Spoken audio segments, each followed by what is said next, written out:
இந்த பிறவியில் மனிதராக பிறந்திருக்கிற நாம் இதுக்கு முன்னாடி பல பிறவி வர்க்கங்களாக பிறந்திருக்கிறோம். தாவர யோனி வர்க்கங்களாக பிறந்திருக்கிறோம். ஊர்வன நீர்வாழ்வன யோனி வர்க்கங்களாக பிறந்திருக்கிறோம். பறவை யோனி வர்க்கங்களாக பிறந்திருக்கிறோம். விலங்கு யோனி வர்க்கங்களாக பிறந்திருக்கிறோம். தேவ யோனி வர்க்கங்களாக பிறந்திருக்கிறோம். நரக யோனி வர்க்கங்களாக பிறந்திருக்கிறோம். இந்த பிறவியில் அதுக்கும் மேலே கொஞ்சம் அறிவை வாங்கிட்டு மனிதர்களாக நாம் பிறவி எடுத்திருக்கிறோம்.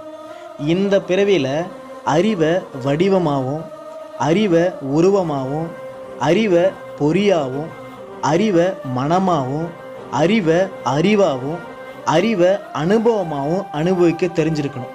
ஆனால் நாம் என்ன பண்ணுறோம்னா, குற்றமாக வடிவமாக தெரிஞ்சுக்கிறோம், குற்றமாக உருவமாக தெரிஞ்சுக்கிறோம், குற்றமாக பொறியாக தெரிஞ்சுக்கிறோம், குற்றமாக அறிவாக தெரிஞ்சுக்கிறோம், குற்றமாக அனுபவமாக தெரிஞ்சுக்கிட்டு அதை அனுபவிக்கிற சிறியவர்களாக தான் நாம் இருக்கிறோம். இயற்கை அப்படின்றது உண்மை, அது கடவுளோட உண்மை. இயற்கை விளக்கம்தான் கடவுளோட விளக்கம். இதை புரிஞ்சுக்கோங்க, பொழைச்சிக்கோங்க.